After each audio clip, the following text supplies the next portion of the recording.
¿Por qué consideran que es el mejor presidente que hemos tenido? Bueno, yo no soy tan seguidora ni tan fan de López Obrador. Por muchos años, lo confieso, voté por el PAN y entendí mi error y cambié. Muchas de las cosas que te voy a decir tú no las vas a entender, no te van a hacer clic, no las vas a comprender. Tu capacidad de sinapsis no las va a poder desmenuzar y entender, pero lo voy a hacer. Punto número 1. Si alguien conoció este país de sur a norte y habló con mucha gente y entendió la problemática de este país, fue López Obrador. 18 años buscando la presidencia y caminando por todo el país para hablar con la gente, para darse a conocer, nos traen como respuesta un presidente que entiende la dinámica del país, que entiende las necesidades de la gente más pobre. Eso es lo que hizo que la gente lo quisiera tanto. Punto número 2. Que finalmente cuando fue presidente entendiera que el sur del país estaba estancado en la pobreza y que necesitaba tener un empuje federal para que creciera y para que pudiera detonarse su economía solamente López Obrador. Ningún presidente había invertido tanto en el sur para que estos se valieran por sí mismos. Y ahí tenemos el tren interoceánico y todas las naves industriales que se van a construir alrededor. Ahí tenemos el Tren Maya, ahí tenemos la refinería Dos Bocas, ahí tenemos el nuevo aeropuerto de Cancún para que estos detonen la economía del sur finalmente. Punto número 3. Darles becas a los jóvenes y no dejarlos a merced de la delincuencia organizada. Ningún presidente lo había hecho. Solo este. Punto número 5. Que se les dé pensiones a esos viejitos que nunca tuvieron derechos laborales y que los presidentes y que los jueces y que todo mundo los olvidó cuando trabajaban y cuando no recibían sus derechos laborales, cuando no se les daba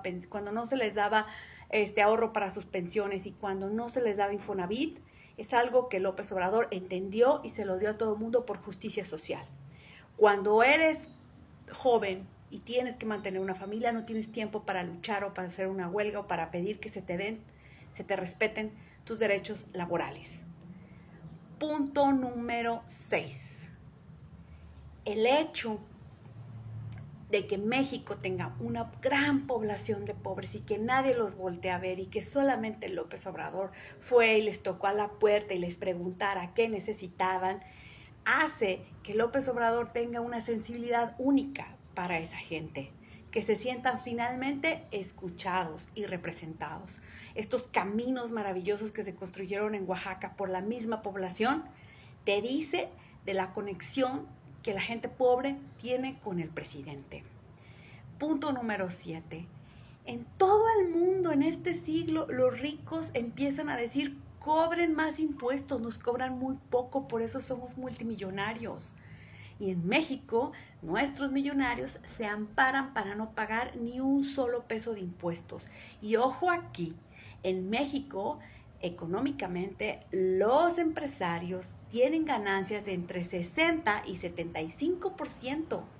O sea, de lo que invierten, de lo que ganan, el 70% son su ganancia, gracias a los sueldos bajos, gracias a la evasión de impuestos. Entonces, mal no les va, tienen que pagar impuestos. Y por primera vez en nuestra historia actual, este presidente aumentó la recaudación tributaria en 12%. Todos pagamos impuestos, muy poquitos. Todos nos maravillamos de la clase de vida que tienen en Suiza, pero los impuestos son muy altos para todos.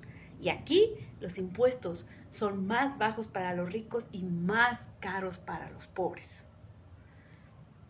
Punto número 8. Ya ni sé en qué pinche punto voy.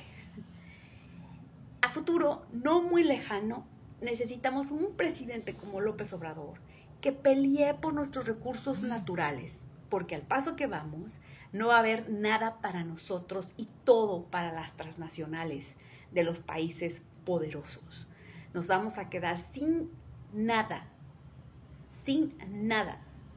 porque viene la guerra por recursos naturales, vienen los conflictos por recursos naturales. Y lo que menos necesitamos aquí es un Daniel Noboa acordando con la generala del ejército norteamericano para que se lleve su litio, para que se lleve su agua, para que se lleve sus minerales. No necesitamos un presidente así. Necesitamos a alguien que nos defienda y nos dé nuestro lugar en el orden mundial. ¿Estamos? ¿Le sigo? Todo lo que he mencionado hasta ahorita jamás lo vas a entender.